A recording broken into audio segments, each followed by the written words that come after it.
tutorial for those who mostly use Windows search. In Windows search, when we search something, it mostly give like this web search. If you want to disable this, you can do this. Go to Windows Run and search for registry, Windows registry editor.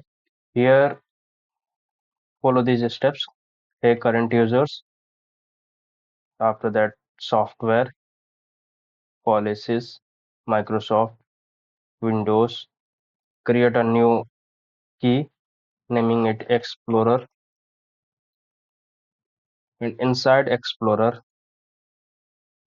here, create a new D word 32-bit value and name it Disable Search Box Suggestion. Change its value from 0 to 1 and just restart your device, or you can restart here, I think like processor or file explorer, or mostly go for restart your device. I will say I'm using this restart. You can see that now it stopped giving you web search. So this was the tip.